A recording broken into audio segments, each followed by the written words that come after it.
Oke, oke, halo, selamat pagi teman-teman. Selamat datang di channel saya. Selamat berakhir pekan, ya.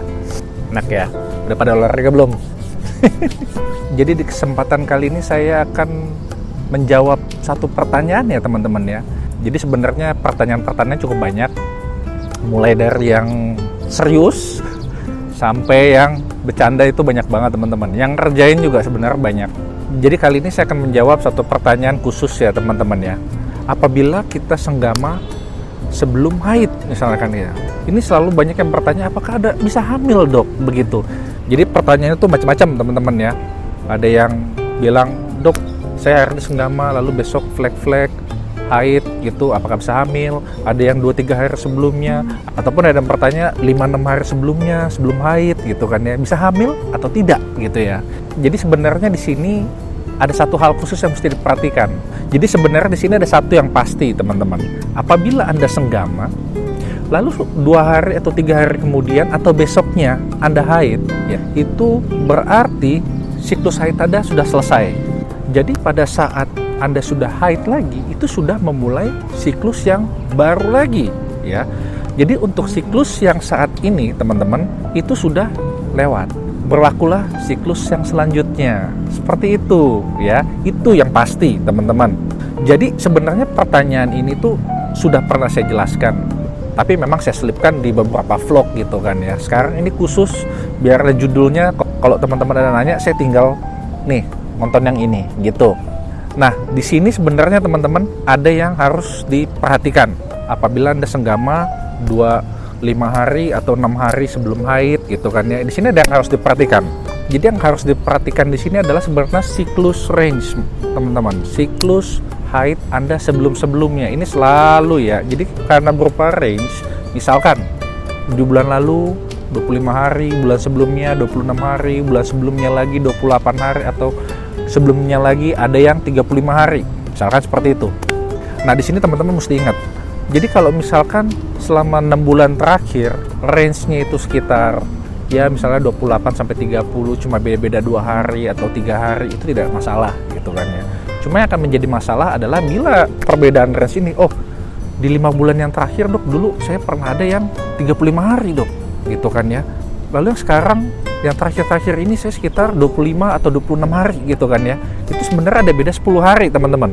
Jadi di sini range-nya antara 25 sampai 34 atau 35 misalkan gitu. Ada beda range-nya 1 minggu atau 10 hari. Jadi yang jadi masalah seperti ini teman-teman. Misalkan kita tahu siklus saya sebelumnya itu 25 hari teman-teman. Anggap saja mulai tanggal 1 gitu kan ya. Jadi Anda kira-kira akan mulai lagi sekitar tanggal 26 misalnya seperti itu. Nah lalu Anda ada senggama. Misalnya tanggal 21 atau tanggal 20, 4 hari atau 5 hari sebelumnya gitu kan ya.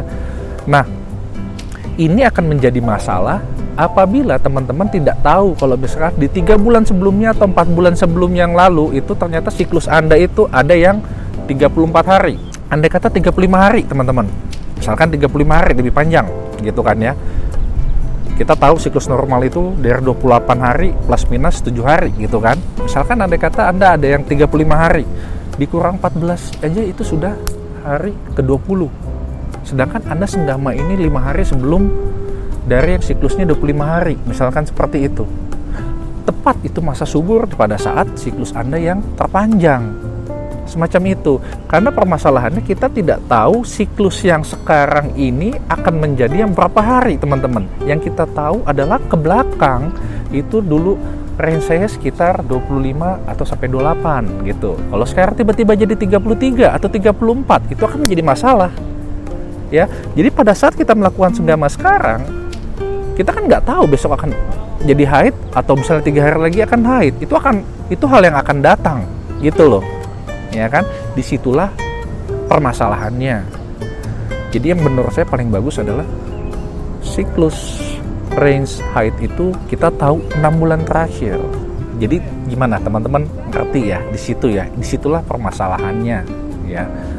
Paling baik adalah Anda mengetahui siklus range itu selama 6 bulan terakhir.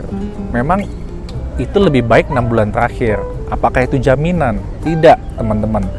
Karena ada beberapa orang gitu kan yang punya data haid lengkap. 6 bulan terakhir seperti ini nih. Ternyata bulan ke-7, bulan ke-8 yang terakhirnya itu juga berbeda. Bedanya cukup jauh gitu. Tapi dengan 6 bulan terakhir kita anggap kondisi hormonal kita ini sudah kurang lebih sama lah gitu kan ya. Memang bisa berubah, tapi 6 bulan terakhir itu dianggap sudah mewakili lah gitu teman-teman. Jadi kesimpulannya seperti ini, apabila kita sekarang melakukan senggama, lalu 3 hari kemudian kita haid, itu artinya tidak akan terjadi kehamilan. Siklus sudah selesai di situ dan akan mulai yang baru lagi ya. Jadi pada saat haid itu dimulai baru lagi, itu sudah siklus yang baru ya. Itu yang mesti diingat ya kan. Yang kedua permasalahannya adalah itu adalah hal yang akan datang. Pada saat kita senggama, kita nggak tahu itu 3 hari lagi atau 4 hari lagi. Ada yang bertanya, itu sudah retro di belakang. Saya kemarin senggama 3 hari yang sebelum haid, bisa hamil nggak? Jadi itu sudah jelas jawabannya tidak ya teman-teman ya. Cuma permasalahannya sekali lagi, balik lagi, apabila kita senggama dengan perkiraan, oh haid kita 5 hari lagi misalkan baru muncul gitu, itu kan yang akan datang ya. Jadi ini masih belum tahu, nanti taunya itu dari mana? Lihatlah siklus 6 bulan terakhir ke belakang. Ini yang menjadi permasalahan teman-teman, karena kita ini kan bukan peramal gitu ya, bisa tahu oh ini udah pasti gitu kan ya, itu belum tentu ya. Oke, jadi untuk mengatasi hal ini kita mesti tahu kurang lebih 6 bulan terakhir lah gitu ya teman-teman ya. Untuk jadi 6 bulan terakhir ini sudah dianggap mewakili siklus kita yang sekarang ya. Semoga sama seperti yang 6 bulan terakhir, seperti itu. Apakah bisa berubah juga? Bisa teman-teman ya, karena ini kondisi hormonal sangat dipengaruhi dengan berbagai macam faktor. Apalagi yang kalau misalnya lagi stres kerjaan, itu juga bisa berubah ya teman-teman ya. Oke, jadi vlog akhir minggu ini semoga teman-teman bisa jelas ya.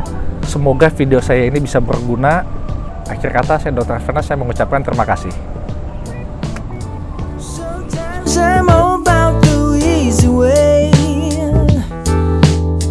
Sometimes I go for the gold. I never thought you were easy prey. I just knew I was so